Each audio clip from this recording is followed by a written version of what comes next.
acting is cheesy. The plot is stupid.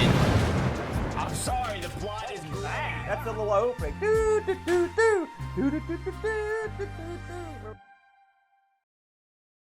everyone. Welcome to a brain-damaged edition of ARG Presents. I'm your good buddy, your good pal, Amigo Aaron, joined by a man that could use a little brain surgery, if you know what I mean. It's the Brent. It's true. It has been so stunning to be in our new set that I have grabbed the reins of production and experienced my first defeat. As this is the second time we're recording the opening. Yeah, the reins of production led us deep into the canyon as we careened over the mountain to our untimely deaths with a happy tune playing the entire time. That's true. Now you can see if you're watching at home, we are in the deepest corner of Wrigley Field here. Way in the back, they've cleaned out the vines. What are we doing here in this brick alley, the Brent? Aaron, we have worked tirelessly over several days. Several days of tireless work and evenings to put together such a fine new studio. I know that we have really pressed up against it. We finished this late last night, I would say, and I'm happy to be here. I'm happy to have the new set. I think it looks wonderful, and I'm excited. Are you excited about the new set? I'm always excited. People say I'm overly excited. You are. But they don't understand how excited you can get. That's what I say. And I'm really excited because this is a classic ARG week this week, because this is right up our alley. We're talking about the Grundy NEWBRAIN. Yes. The NEWBRAIN, Brent. Now, I may have asked you this once before, but have you ever heard of the NEWBRAIN? Did you know anything about the NEWBRAIN? No, nothing. Because this was, talk about never making the trip across the pond. Oh, no. They took this thing and threw it right in the pond. This thing didn't make it over the puddle. You know what I mean? So let's talk about the NEWBRAIN. Now, the NEWBRAIN has a history that's long and convoluted. I'm going to try to, and trust me, I don't have a full grasp, but I'll give you the best of my abilities. I was surprised to find out that originally the NEWBRAIN was designed at Sinclair Radionics. That's right, Clive Sinclair's company worked on this thing. Now, in the UK, as far as I can tell, there is there's an outfit that will prop up a business that is starting to fall apart. Right. For money and whatnot. And I think it's called the National Enterprise Board, I think. Again, you can correct me if I'm wrong here. And so they came in to help prop up Sinclair's lagging company. And so there's a series of events where Clive starts up brings back another company of his. There's transferring of this thing back and forth.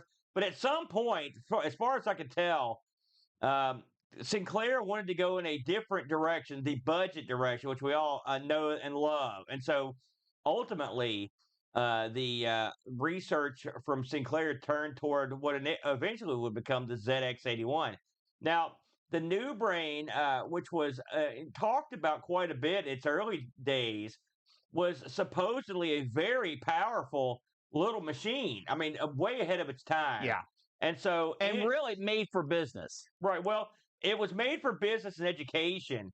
And that prompted at one point it to be into consideration for the BBC's computer, the National Computer Education, which we talked about a few weeks ago. Right, and it was another one that was in the running, but unfortunately it wasn't quite done, and they took that into account, and so it was sort of like it wasn't picked up through a series of people inheriting the rights to it or having bought companies that got it. Eventually, it wound up in the hands of a new company called Grundy.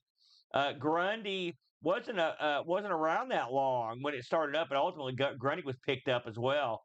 As far as I can tell, it looks like they made about 50,000 of these things that went into educational, scientific, small business. Weirdly, this was in a lot of pharmacies for some reason. That was that struck me. I wonder if it was because of the display that's on it. I don't know. I wonder if they were maybe they could use whatever they're using it for without a monitor. Well, no, that would be really pushing it there. Yeah, but it wasn't. I mean, listen, this thing was not like what I would call a dud or anything. It had BASIC in it. It had its own built-in compiler. It was a decent little system. And having tooled around with it this week, I would say it was in line with the majority of the systems of its era. And I'm sure if this had been released several years earlier, it absolutely would have been something that would have been real popular. Just to get to the specifics of what you've got involved in this thing. So again, you got to remember this came out in 1980, so this is a real old machine. It has a decent little QWERTY style keyboard. It's 62 keys. The keys are calculator style. It's a calculator style keyboard. It sort of looks like a calculator with that. It's got a panel on it that's like a calculator panel at the top. It's a one-line panel, which is unusual. Of course, it's a monochrome machine. As far as I can tell, there's no audio in it. It's the CPU is the old Zilog Z80. Of course it is. Yeah. It's 32K of memory, 29K of ROM, and that includes built-in BASIC, which is nice. It had 80 column mode. It had graphic modes 256 times 10 to 640 by 220. Not bad. I thought the graphics in this were above what I would have expected when we got into it. Well, it's mainframe graphics. Well, not mainframe. No, it's got monochrome graphics of the day, but they look okay. Yeah, they're ASCII. You've got 2 tape ports, and it's got a TV out port, RGB in the back, which is who'd have thought that's not a bad idea. That was surprised by that. It's got a couple RS-232 ports in the back. And it's got a bus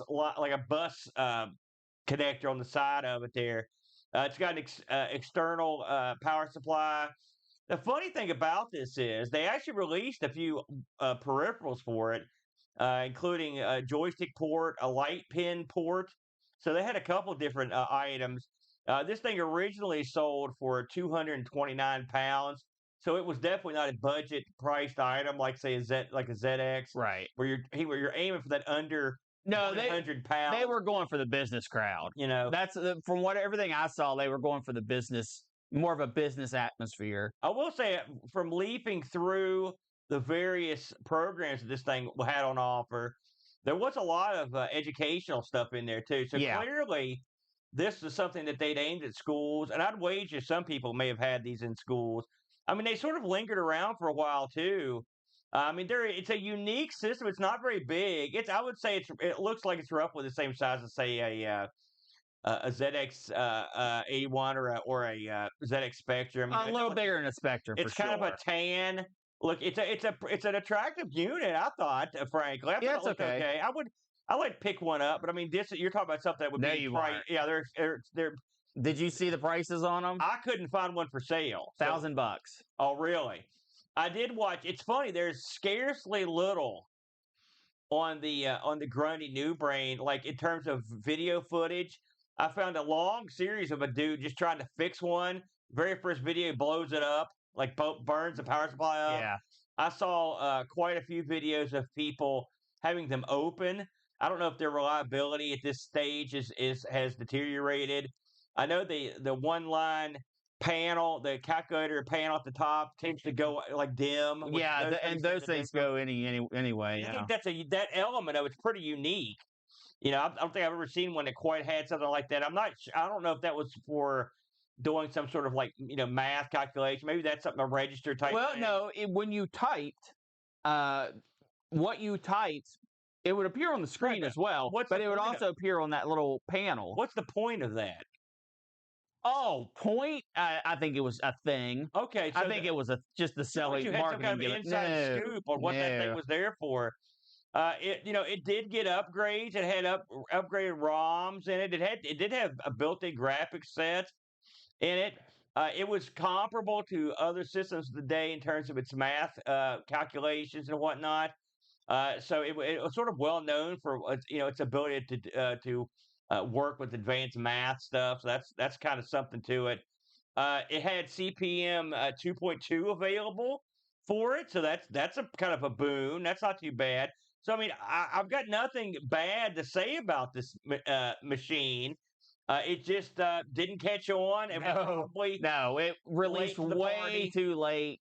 I mean, you hear it all the time about these things. Releases way too late, and by the time it makes it to market, what it is, everyone's already passed. I should mention that just to be completely specific, the calculator line at the top is a 16-character vacuum fluorescent display, the old VF display. Yeah. And that would come on whenever you had your computer on, whether it was hooked up to video or not. So you could always have that.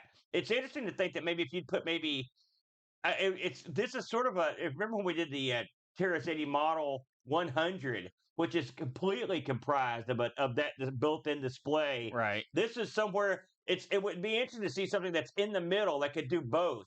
You know what I'm saying? That add maybe 3 or 4 more lines to that and have the TV out, then you got something. That would be quite the oddball machine in retrospect.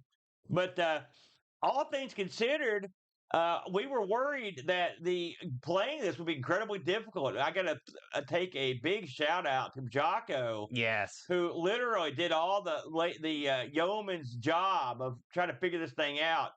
And and then he just presented it to us in a nice gift wrap package. Yeah, and we thank you so much for that. We've had a busy week getting all this together and all this together. Yeah, and so that really was a big help. And once using his instructions, the emulator is not that difficult to use, and I'd say the emulator is pretty good. I mean, it's hard to gauge, isn't it? Because I did have a lot of crashes, but I could never tell if it was the Grundy NEWBRAIN crashing. No, it was there was a lot of program errors, and I think that is just a sign of the time. Luckily, the emulation package has a bunch of games in it, and we were able to pick from, I would say, a decent amount of games. Wouldn't you say? A couple dozen. Yeah. And so we grabbed a couple. You want to start the dance? I will, Aaron, because when you get to a machine like this, there's only one thing to play, and that's Worms. And I don't mean yes, that's one of my favorites. I love that game. And I don't mean Worms like the Team 17 variety. Yeah. I mean Worms like Snake, because this is Snake. Let's be honest about things. This was released in 1982 by Brainwave Software Limited. And the reason why that name is important is because they were running the whole dang show. They are credited for the distribution of the NEWBRAIN in the UK. Now, a different company released it over in the Netherlands, but for the UK release, it was all Brainwave Software Limited after everything fell apart and they rebuilt it back up. So this was a commercial release, is that correct? Yes. Okay. I wasn't even sure I was wondering about that for both these games. Yes, it was, Aaron. In fact, this was advertised in magazines. This was the peak software for the NEWBRAIN. I'm not kidding. This was? Yes. Okay. Let me read you what I found in the 1982 April edition of Personal Computer. An exciting game in which you play the part of a worm which has to catch and eat random numbers which appear on the screen. However, there are 1 or 2 problems. Every number you swallow increases not only your score, but your length. If you happen to reverse suddenly, you choke yourself to death. Oh, man. And your skeleton will be left to obstruct you in the next round. And guess what happens should you ever catch your ever-growing tail? That's it. That's the whole thing. Don't you just die? Anyway, I would assume so. But I thought that you don't have a real big build-up for that. It's not my build-up, Aaron. It's them. This sold for £4. All right. And £4 would get you the case, the game, the cassette, of course, and postage. So I think they understood what they had, and they weren't trying to change the world. Yeah. This is Snake. We've all played it on your Nokia phones. We've all played it in a web browser sitting around. Well, there's some additional stuff here. I'm getting to that little mystery and patience. I'm sorry. But this is one of Brainwave Software Limited's standout titles. This Othello is the other one that Brainwave pushed. Yeah, they really were branching out there with their games, eh? Well, that was the other one that they actually had magazine articles for. That was their actual software releases. So, what do you have here? You have a snake game. They call it Worm. It's Snake. But it's a good version. First of all, you get to choose whether you want to use a 40-column or a play field or not. And 40 or 80. Yeah. And then you get to choose whether you want to do 4-directional snake or 8-directional snake. It's an easy choice.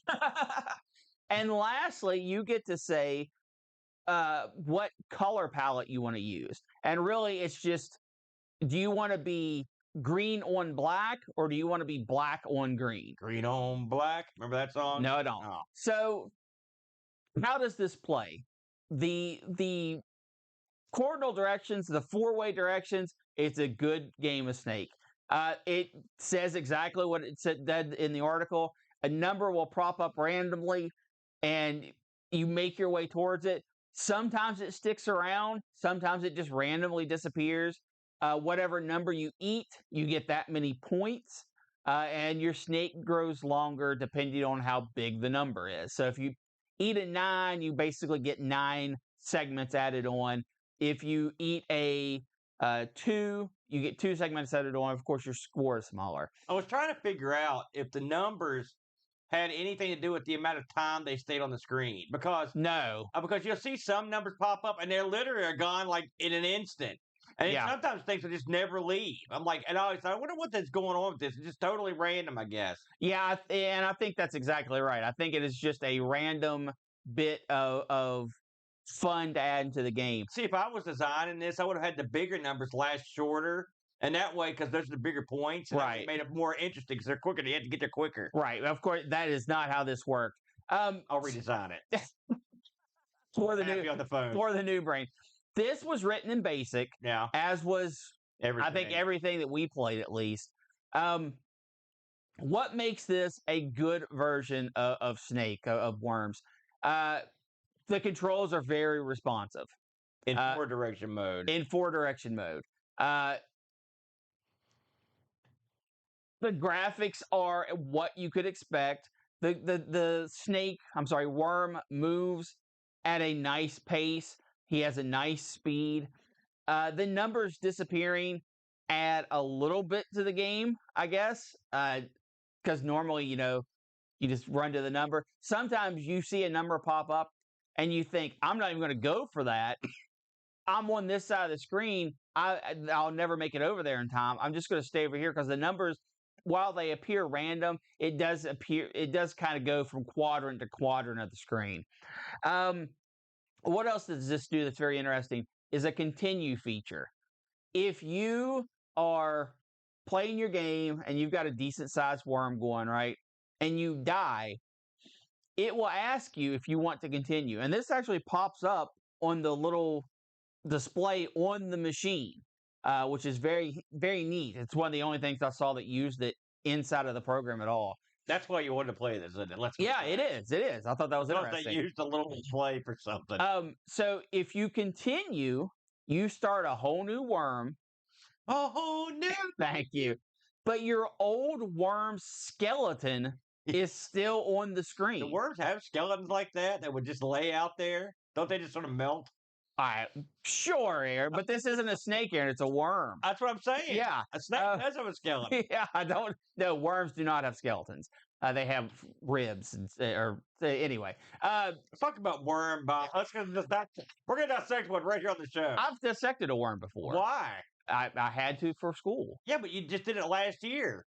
Oh, no, that's when you eat the worm. Oh, I'm sorry. So, being able to continue your game, it's interesting, but of course it's a gimmick. Because if you were playing for any kind of high score stakes, you would never do this because it 100% hinders you with no benefit to the game at all. It just has wherever you died, your skeleton's there, and now you can't go there. It might be kind of fun to see how full you can get the screen before you just go insane. Yeah. There's plenty of times though when you can't get the number. It's in the middle of your dead corpse is wrapped around it. Yes, it's better than playing a game where you just move around the previously dead body. The constant reminder of your own in-game mortality. Now, Aaron, we played a lot of New Brain. Yeah, we did. And I would say, from what I played, this is probably top 3. Well, I mean, let's come clean here. A lot of the games on the New Brain were text games. Yeah. Okay. Including some like actual like legitimate releases. You know, your I believe like the Zorks is on here. A couple of them. There were actual games that were released on this thing that were like you'd heard of. But we didn't want to play a text game. No. You can't really learn much about the machine. Yeah. And we played a lot of like arcade style clones on this thing. There's a lot of there's commands, your Space Invaders, and the Pac-Man clone was the worst thing I've ever seen. Like a Defenderish type game. Oh my gosh, it was bad. But we did try a lot. We found several educational titles about history. So it's not like we were rolling in top shelf titles. I would still put this in the top 3 only because it plays smooth. I'd put it in the top 2 because we both played. And it does well enough for the concept. Aaron, what did you think of Worm? I played this game quite a bit. In fact, what you're seeing here is one of my plays. I always liked that game, this style of game, and I thought this game. Listen, for what it was, you can change the playfield size. Cool. You do. That was a neat little touch. Well, I'm sure it was out of necessity. That's right. You can also, again, you've got the option to have multi-direction. The funny thing about multi-direction, we sort of mock the way you control it, but the controls are the thing. If you want to go forward, you have to hit like the whichever way you want to go twice, because the first time you hit it, it makes them go diagonal. So really, what it's doing is adding an extra layer of difficulty to the game. Yeah, which is interesting. So it's smart. It's smart. The skeleton and the continue thing, it's different. But the one thing about this game, and of course, just like any other game, you sort of have to anticipate how everything's going to go. But I wasn't expecting much from the New Brain game-wise, and this surprised me. It's quick, it controls well, and it plays a good game of Snake. It plays a real good game. It does. I tried both modes. They both look fine. You won't have any trouble seeing what you're doing. I mean, if this is your bag, and it is mine. I play a lot of this game back in the day. Then this would be totally serviceable little game here. I didn't have any. I enjoyed it. Frankly, I enjoyed it. Yeah, I thought it was pretty good. Now, Aaron, I believe that you brought something completely different to the table. Yeah, oh yeah, big time. We didn't get any playthroughs on this, but there's a reason for that. No, that's not true. I mean, we didn't get of mine. Yeah. No, no reviews on my end because Brent was real late picking his. I never actually announced what I was playing. That could be part. Did you not? I didn't. You knucklehead. No. So just ran out of time. I did go in a completely different direction, and again, much like Brent, I had to just sit down and just play a crap load of New Brain. Yeah. Just to try to find something I could get down and funky with. And I came up with a game called PEAT. P-A-T exclamation point. Yes. That was good. I love games that have those. PEAT, copyright in 1985. Developed by Stephen Mayfoyd. That's hard to say. Yeah. And Simbasoft. Okay, so Simba. I thought to myself, well, hey, here's this guy's name, and Simbasoft here. I should have no trouble trying to dig into him. I found almost nothing, but this morning I was like, man, I got to come up with something for this guy. And I did find out that Stephen Mayfoyd and Simbasoft are also credited on a piece of Amstrad software called the Music Processor. Okay. I don't know if anybody's familiar with it. I know I wasn't.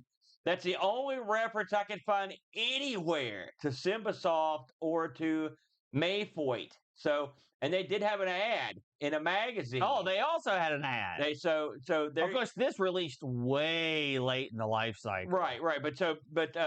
I'm talking about the music processor game. Oh, that. Pete, no ad. Okay. So Pete, the story behind Pete. Here's the game. Yeah, I'm going to read it verbatim from the docs here. The docs are built into the game. God, little Pete killed the bugs. That's his name. Pete killed the bugs around his multi-layered garden, avoiding all the nasty bugs that follow him around. But be quick. He doesn't have much time.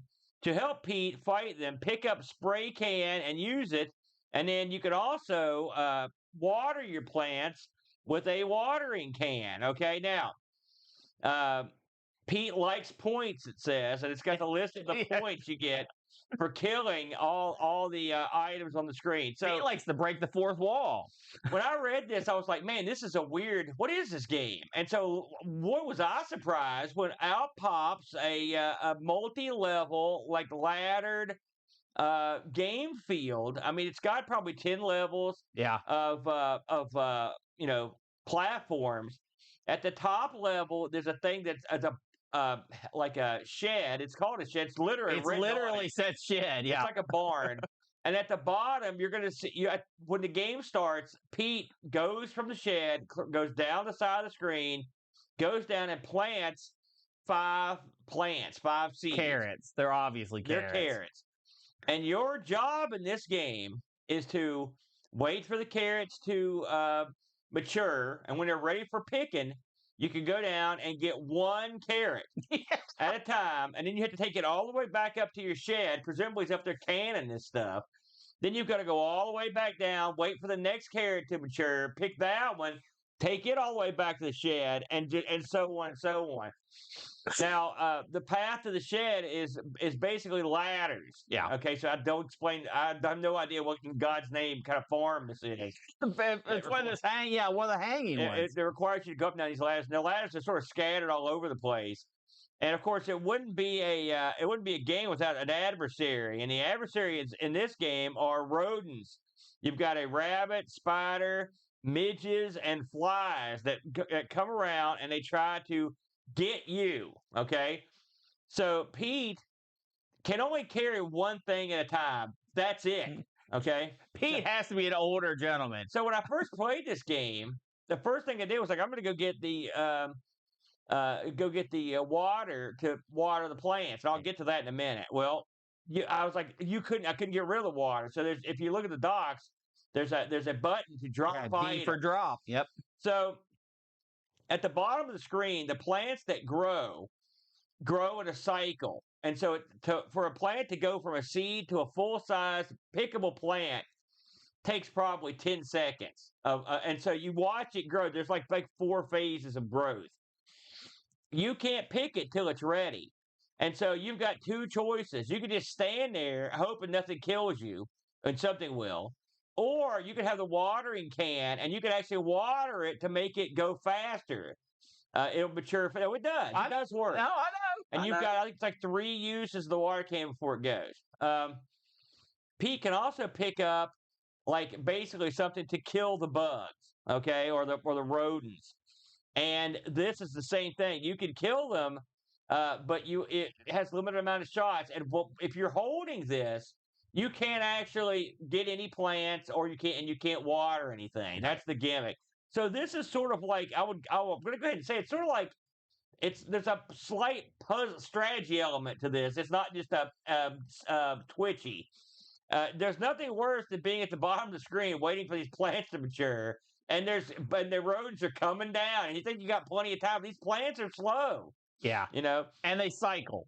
They do cycle. Now, the one thing this game does, it's got 9 frames and 9 skill levels. Okay, so if you play just at the default, you play at 0 skill level, and you start at frame 0. So really, you've got 10. You've got 0. I tried different skill levels until I crashed the game. Yeah. And it's a lot of it just is speed. Yeah, speed. You don't need to go off 1. Right. Or 0, yeah. I never successfully got off the first stage. It was hard to get up because of the way the map is set up. You can get to the point where you're surrounded by critters and in your bone. Has nothing to do with that, though. It's a difficult game. The funny thing is, I know there's strategy involved in going through this with the stuff that you've got at your disposal.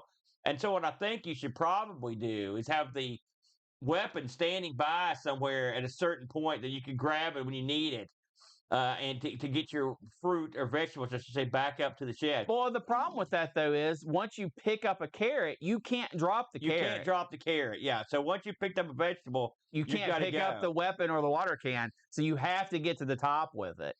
I really was really taken aback by Pete. I was surprised how real an actual game this is, and the fact that I don't think I've ever quite played a game like it.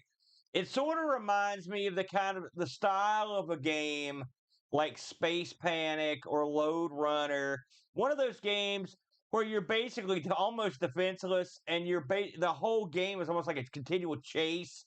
You know what I mean? Those games were popular in the early '80s. And this came out in '85, so I can see there may have been some sort of there may be something where it was influenced by that a little bit, but I mean, they're definitely not ripoffs of either one of those games. As far as I can tell, it's a pretty unique concept. What did you think of Pete? I liked Pete. I like the concept of Pete. The problem with Pete was something you didn't discuss. The controls are god awful. Really? I didn't think they were that bad. No, they're horrible. I didn't have that much trouble. If you literally tap, he will go one at a time. And if you hold, he will move once and then turn into the Flash. And the sides of the board, you can actually run right off the edge. And I died more times by running right off the edge than anything else. You never did that one time. Yes, you did. I have a recording of it. Run off the edge? Yes. I don't remember doing it. Yeah, you did. Okay, I don't believe it. Well, I can't help that. That tells me the doctored the footage. And that's the worst part is there's no smooth, unlike Worms, where all your actions feel very smooth and very connected to what you're pressing. Pete, your actions seem struggle. I struggled the entire time. Dodging the enemies, the game's fair. The enemies will loop around. If they come to a ladder, they have a choice, move up or down, but they don't always do it. Otherwise, they just go back and forth on the platform they're on. So you always can avoid putting yourself into a situation where you're going to die. It's difficult because you have to keep. There's more enemies than just one. There's 4 or 5 at a time at some points.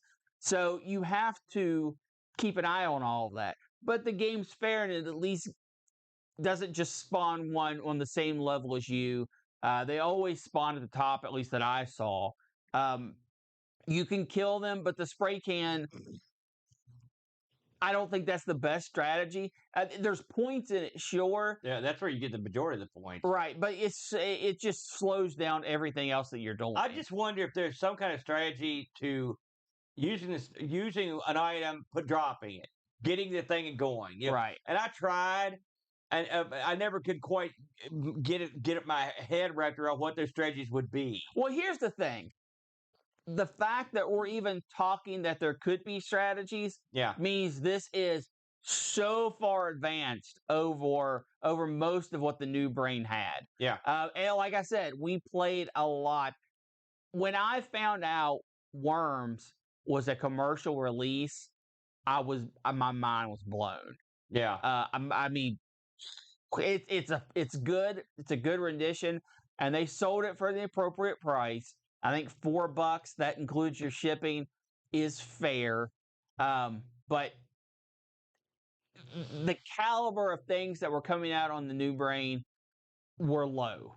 They were low. That's just, you have to accept that. So when you have something like Pete that is so far beyond, and it released.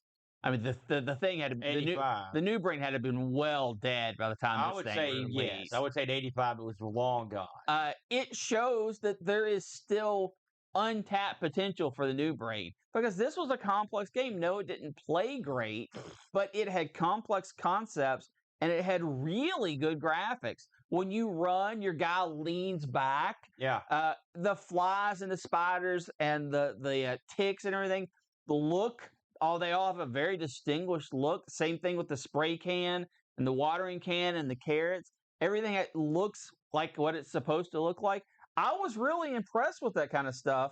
and it showed me that there were things here that could have been done if if it had more market share, which would have attracted more people to program for it. I don't expect there to be a huge home scene for Pete, but I'm happy. I played it. Yeah. I mean, I will say after playing some of the New Brain's other offerings, the such as the Space Invaders Clutch, this thing could do. I mean, I would put it somewhere in the ballpark of a Terrace 80 Model 1 or a Dixie Yes. System 80. You know, one of those. Yes. I mean, I'm not saying it's there, but No. it's in It's like in the it's knocking on the neighborhood. door. Yeah. And we know from those machines that Things could get really things good. can get really good. Given, I mean, this is like any other. When you've got someone who's a master at their craft, they can get the job done. Yeah. We did get a review on this one from the aforementioned Pajako 6502, who chimes in a mix of Space Panic and Burger Time. Exactly what I said. That is a reasonably good game, despite the New Brain's limitations. The game is a little clunky in places, and things like dropping the water can or bug spray when I was constantly dropping it where I wanted to go and then picking it up by accident. It is possible to get trapped in by enemies despite your best efforts not to. So the game could maybe have been done with a little tweak, or could have done with a little tweaking. I found tapping the keys to move around was a lot safer than holding the keys down. That's what I did, as you could zip across the screen too quickly and fall off the edge and die, which I was initially surprised by. So was Brent. I was too. However, Shocked. despite my initial reservations and cursing, I had trouble pulling myself away from it to do the housework. So there's definitely the seeds of a great game here. I see what you did there. And one homebrewers could plant on other systems easily enough. I couldn't get any sound. I don't think this thing has sound. I don't think it has it. So I played it in silence, but it was still enjoyable enough without the graphics, without the sound. The graphics are basic, but everything is recognizable and puts you in the game. Emulation of the New Brain is a pain to get working, but honestly, if you do manage to give Pete a try for this, if you do manage it, give Pete a try for this machine. The game is fantastic, 8 out of 10. That's a high praise right there. I will say, once you actually get the New Brain software package, okay, which comes with everything, once you understand I mean, just right, it's not hard. Now it's easy for me to say that because someone held my hand, and walked me along, but it's not hard. I'm surprised there's so little like YouTube footage and stuff of gameplay on this machine. So I'm gonna upload. You're both surprised by that? Yeah, I mean everything's got footage. I'm gonna upload both our videos because hey, we're gonna represent. There you go. This is one that would be simple to get. There's a website where you register to get this thing. I think it's free, but I couldn't even get the registration to work. So Pajako found it and gave it to me. So I don't know where you'd even get this now. But if you get a chance, and I think MESS supports this, or MAME. I think it supports the New Brain, so you may try that as well. But I mean, if you're interested in trying some New Brain stuff, it's an interesting thing to look through. It also is a snapshot of the era that was that early 80s where they were really just trying to get their footing and understand what people were going to do with these machines, and especially what they were going to do in terms of gaming. Right. Yeah, and I think it was a fun experience. I'm glad we had it. Rough week to fit it in. I wish I had more time, but let's see what's next week, Aaron. Oh yes, sir. With a little thing called the wheel. Bam. Now, Aaron, do you know what was added to the wheel? I've got no idea. You told me nothing. So why don't you look on there? We added the Memotech MTX. Oh God, what is that? And our Retro Rewind was C64 kart games. Okay. So Aaron, let's spin the wheel. Shall I let you do the honor? I got it.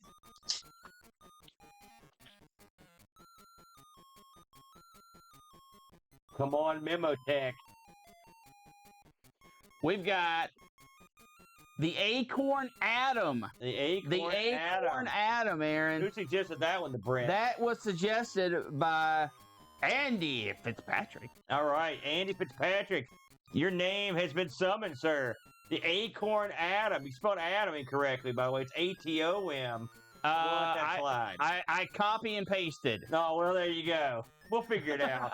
If there's an acorn that is spelled like that, I don't ever heard of it. So you never know after playing the Grundy. The new brain, that's right. Now, Aaron, something important as we're closing down here. ARG will not be next week.